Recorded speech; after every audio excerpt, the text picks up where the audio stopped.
What is good, YouTube? My name is Ash Porter and welcome to my channel.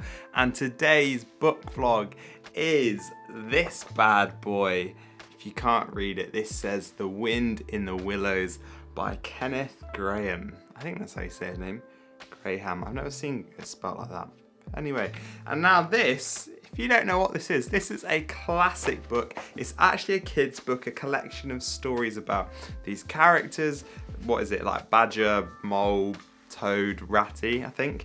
And I have never read these stories as a kid. However, I did watch like this animated maybe film about them. I have it saved on my computer because I was like, oh, I have such good memories about this. I want to go find it. And so I have that, and I used to watch it. I remember the toad guy was just like this spoilt brat, basically, just did whatever he wanted.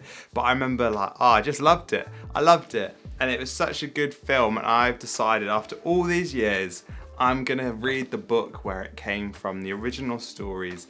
And I am well excited, man. You know when you have like that nostalgic feeling, and my hope is, often nostalgia can feel better than the actual experience, and so I'm hoping the nostalgia's high but the experience like relatively matches it pretty well. I'm excited to dig into this book, and yeah, I don't have much else to say, so let's get into the vlog.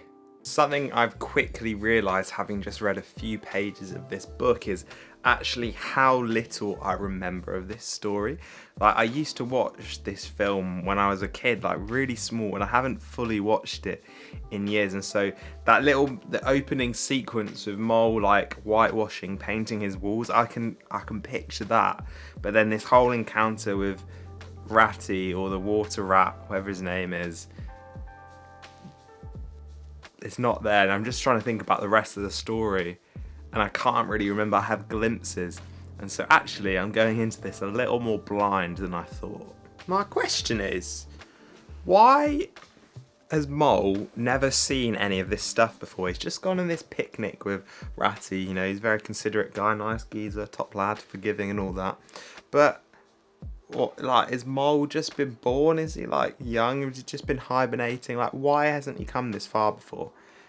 But there you go. It's really cool though, isn't it? Like, I always find it. I find it when I read Tolkien or C.S. Lewis, that, or even recently Steinbeck, that I haven't that writers of this era, I mean, when was this written?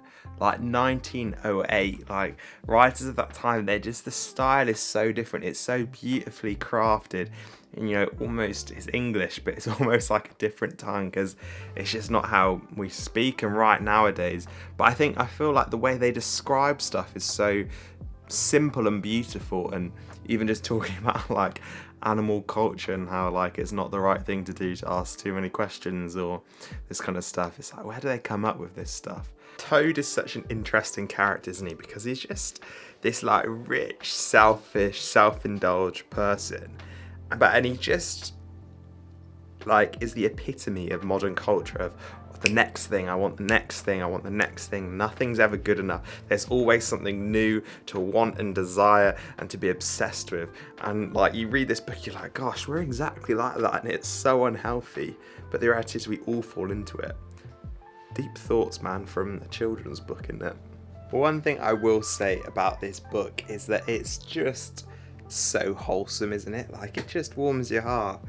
You know, Mole and Ratty's friendship is just nice, it's just cute. And like, they've just got to the bit where Mole had ventured into the woods and got lost, and Ratty came to save him, and you know, he was a bit of a baller, carrying like a gun, cutlass, all this kind of stuff. And then started snowing and they've got stuck, and then Mole gets injured, and then they somehow run into Badger's house. I think we're about to enter Badger's house, if I remember rightly. And so it's just a cute little story, isn't it? So I was reading, I read a decent chunk last night, though I have to say, with reading The Willows, I don't know why, but I'm finding it really hard to read a lot of this book. Like, I'm reading it in tiny chunks, which means it's taken me ages for not a very big book and a children's book. It's taken me a while to read. But last night in bed, I read like a decent amount, and I think some of the things that really stood out to me were obviously Toad getting arrested. Again, the great thing about the animated film, I don't know when it came out, is that I can vividly see it reading, and I feel like actually that film probably stayed very true to the book, which is quality. So I've got these incredibly clear pictures in my head, which from when I'm a child, you know, like 15, 20 years ago, whatever, as I read it. So it's really interesting reading this book with those visual images. So Toad's got arrested. That whole storyline is quite funny. He's just a bit of an idiot, isn't he? And then I just finished where Ratty and Mole went on this adventure to save the baby otter, to find it. And they like come across this like god, I don't know, demigod nature, and it's so beautifully written, and it's just this really interesting experience, which like part of me is like, is there a bit of like, I don't know, just, it's very religious, isn't it? I mean, I don't want to put a label and religion on it because I don't think it has that, but it's just almost like a god of nature that looks after the lost and the lonely, who, yeah, and he drew them in, and then showed them where the baby otter was. And I think it was so beautiful. But then it's interesting about part of it is you see it and then you forget it. Like you have that magical experience, but there's this whole thing about you couldn't enjoy the rest of your life now if you remember that experience, because it was so incredible that everything else would seem worthless and miserable, and so you're made to forget the experience. It's such an interesting concept, and I just love Ratty and Mole. They're just such decent lads, aren't they? Look at this beautiful weather. What a day to read some Wind in the Willows. But the thing today, I just read this chapter where Ratty runs into another water rat, but it's like a sea rat from Constantinople, of all places. Absolute madness.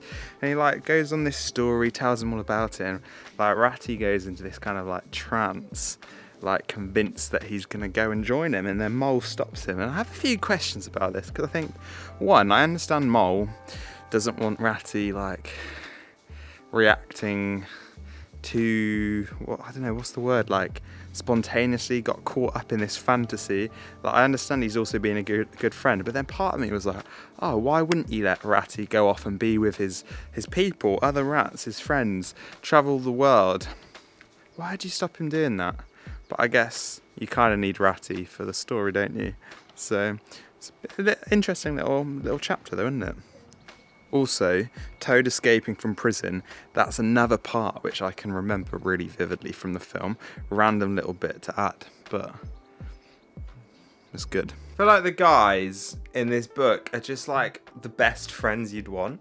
Like Ratty, Badger, Mole, they're just so nice and so honouring and so loyal to Toad, even though Toad's literally such a idiot who's so up himself and just thinks the world of himself and treats people so poorly, yet the boys are still loyal to him, still want to fight to get his home back, and it's admirable. I'm excited for this because I have quite vivid pictures from the film of this, like them getting Toad, what's it called, Manor? Toad, whatever it's called, Toad's house back, and so I'm excited to read this. So last night I finished Wind in the Willows. I was reading it in bed and I kind of forgot how quickly it finishes after they get Toad Hall back. They raid it, they use clever tactics to scare off the weasels and the stoats, and then they just have some kind of banquet and that's it. And it's done. And I was like, oh, it's finished. But I guess that's what happens with short stories like that. They finish quick, don't they? But I absolutely loved reading it. It was so interesting, so good. Such quality storytelling of good, proper, loyal friendship, and what it should be. And as a children's book, I think that's the type of messages they should be sharing anyway, isn't it? About quality, loyal friends like Mole, like Ratty, like Badger, who stick up for Toad, even though, Toad can be an absolute idiot and he's so up himself, though he humbles himself a little bit by the end and he starts listening to his friends' advice. They're all loyal to him, and I think that's such a beautiful example of friendship, and a challenge to all of us, right, isn't it? Because it's so easy not to be that. It's so easy not to be friends like them. But I loved it. I think what was some of the other really interesting stuff was just how well he tries to take that animal's personality, like, and manifest that into the character. Like, I think it's exceptional the way he obviously understands these animals better than, you know, I do, and probably most people nowadays do, because we're not very in tune with nature. But he feels like he's so in tune with nature, and he's able to write these characters who, you know, they are like the animals. They have those traits, those personality parts of them, and it's just amazing writing. Like, I was really, really enjoyed it, and I wish there was more of that.